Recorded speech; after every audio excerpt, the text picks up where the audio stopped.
And just like that, we're doing another video of the state of collection. A year has passed, I can't believe it. I can tell you one thing, my collection doesn't look anything like I was expecting last year at this time.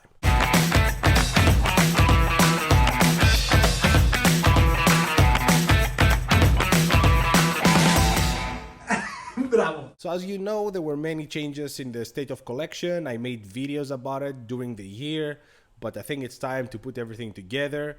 And let's start really quick because we have many cards to talk about. Let's talk about the credit cards that are not in the collection anymore. And let's start immediately with American Express. These are all the credit cards that were canceled this year. My Gold, my Platinum, my Blue Cash Everyday, Blue Cash Preferred, Business Plus, and the Delta Gold.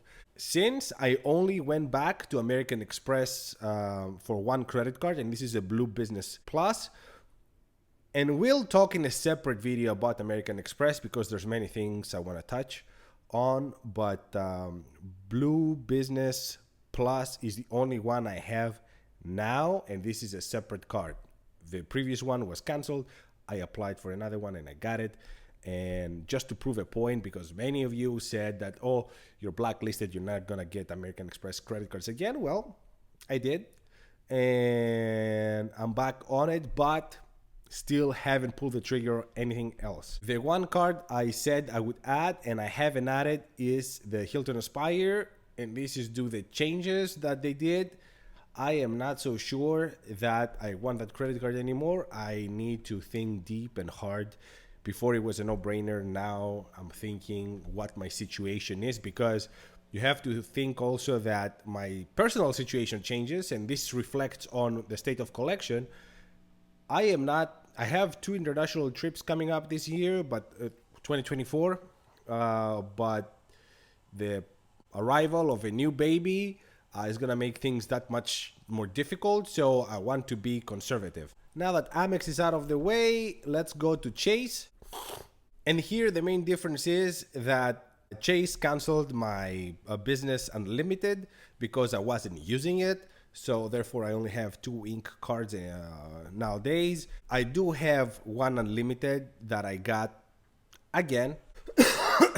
I do still have an Unlimited because I downgraded the ink preferred to an Unlimited. That's how I have it, but the original Unlimited I had, it was canceled, and I have the Business Cash. This is my preferred way to pay phone bills, so that's how I'm using it. I get that 5x every year because I pay once a year for all the cell phones, and that's how I do it. But the Business Unlimited, I wouldn't be surprised if they were closing it, even my second one, because I'm not really using it. Now when it comes to the personal side, I still have all of my credit cards, and I'm planning to keep it this way. I still have my Southwest Priority. I'm not sure when or how I'm gonna use this one, but I have it for many years. I have points with them. $149 annual fee is big, but just from the points I'm getting back, that is less than half. And so for $70, the first trip I'm gonna do, I think I'm gonna get all my money back. So that's why I'm keeping it, the just in case credit card. Freedom Unlimited, of course. Freedom Flex, absolutely. These are the most used cards I have. Sapphire Preferred, World of Hyatt. These are the cards I'm using all the time, especially the Unlimited and the Flex, because I love Hyatt. So I transfer all my points to Hyatt, and this is why I use Chase cards all the time. Plus, I got that sweet night with the Hyatt card the other time, like 2 weeks ago. It was amazing. Very nice feeling to get something back for that $95 annual fee. The hotel night, it was $300, so I got 3x. Amazing. Citi is very disappointing. The last update we had was that they canceled that luxury card they had, and the only thing that's left right now is the Premier as a travel card. Citi Custom Cash is amazing. I am using it as my default gas card because I don't know if you noticed lately, but all the 5x credit cards, they are on Target, they are on Amazon, things to spend for BS instead of something with substance. And I find amazing that I know that I can get 5x on my gas. But yeah, other than The Custom Cash being an incredible card for everyday use as for my gas. The Premier, you know, I have a bottle inside me when I travel with it because the Sapphire Preferred does have a Hyatt as transfer partner. I struggle many times to use the Premier instead, but it's an amazing card. It stays in the collection. It will stay in the collection, and I am using it when I go many times outside the country, especially for things like gas, because I still get 3x and groceries.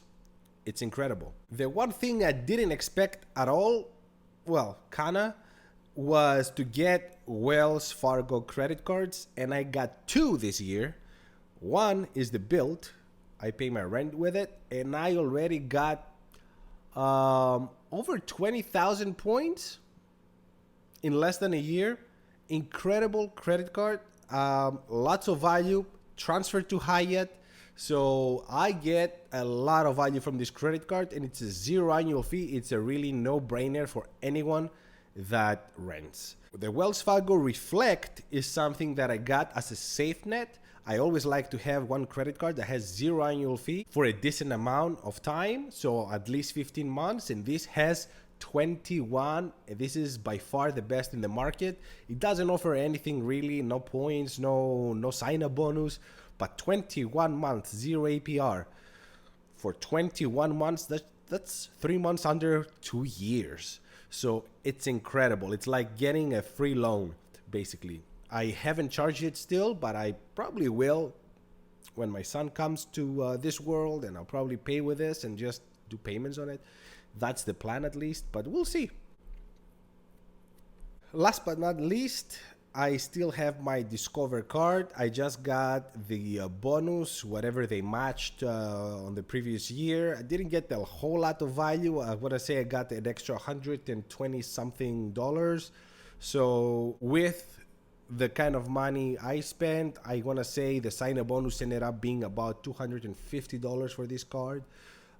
It was my previous safety net, 15 months of zero APR. So now I changed that with the Wells Fargo Reflect. Obviously, this one does have the 5x in rotating categories, and I'm still using it. Zero annual fee. It's not going anywhere anytime soon. Probably never. So yeah, this stays in the collection for sure. Now, the one credit card I would still think to get would be the Hilton Aspire, but now I have my doubts. If I do go with the Hilton way, I will probably get a Surpass. I think that's a better option for me. Gets almost about the same sign-up bonus right now. And for the kind of use I'm doing, I basically keep these cards in my drawer, and I'm only using them if I go to the property. That's how I even use my Hyatt card. And you know how fanatic I am with Hyatt.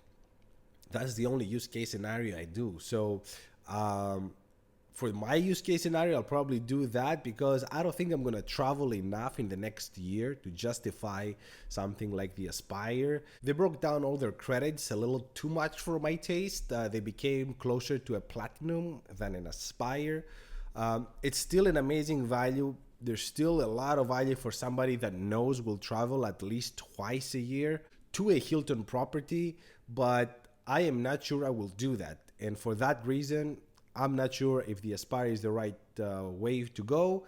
I probably think I'm going to get something like a Boundless, if that. The other plan is to get an IHG credit card, either for myself if I can, or otherwise for my wife. So we have two hotel credit cards and also a Hyatt credit card for my wife. So we have at least 2 nights for the same hotel. We can have a full weekend this way.